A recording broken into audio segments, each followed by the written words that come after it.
Therefore, it is indeed authentic. I know a personal friend of mine who used to teach with me in high school. We were both teachers, who had intestines cancer, and they chopped a big portion of it, and it continued to spread. The doctor said, we have no cure for you. I met this person, a friend of mine personally, and I asked him, what had happened to you? He said, I adopted. Regarding the urine of camels, this is an issue that when people don't have proper knowledge in the Quran and the Sunnah, they may be shocked when they hear it.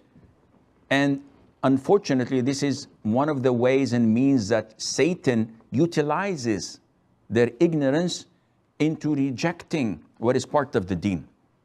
So, Sheikh, you're telling me that drinking camel's urine is part of the deen? Akhi, don't get me wrong. Listen, and listen objectively. Yeah, Sheikh, but we hear that the Hindus drink urine, the urine of cows, and this is absurd. They put it in medicine. It is disgusting. Akhi, don't prejudge. When you prejudge, we can't have a discussion. We cannot talk. What are the parameters that we can judge things to be good or bad? Quran and Sunnah. So what to do? First of all, we have to go back to the Quran and Sunnah. And in the Sunnah, there is a hadith in the Bukhari and others. So it is the highest of authenticity, no doubt about it, where a group of Al-Uraniyin, a tribe, a group of them came, embraced Islam, and given the pledge of allegiance to the Prophet ﷺ.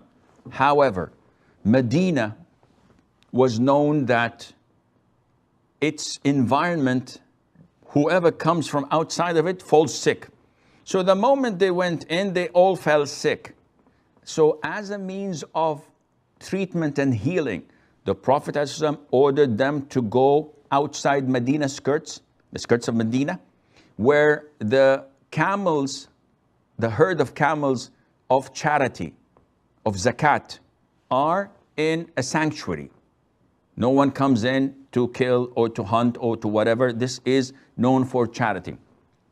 And the Prophet ﷺ ordered them to drink from the milk and the urine of camels.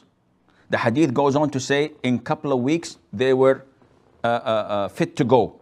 And they did so and so and so to the rest, or to the end of the hadith.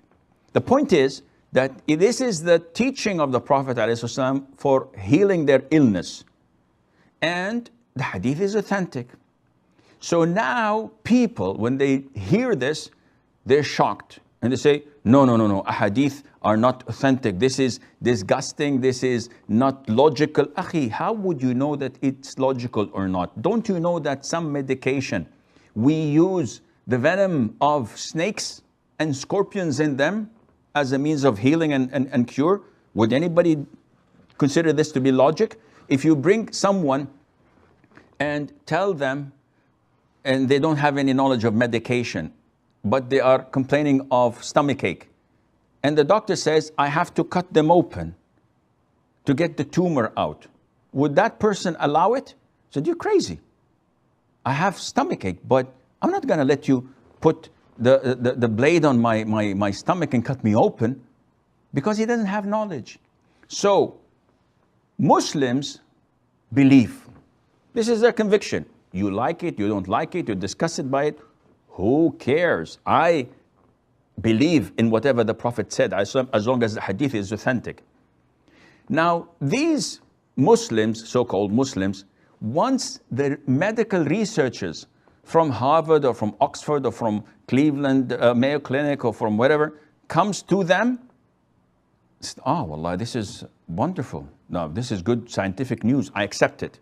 Subhanallah, because it's in the Bukhari, you don't accept it. If it's backed by medical reports, you only then accept it. There's something wrong with your iman, akhi. Therefore, it is indeed authentic. I know a personal friend of mine who used to teach with me in high school.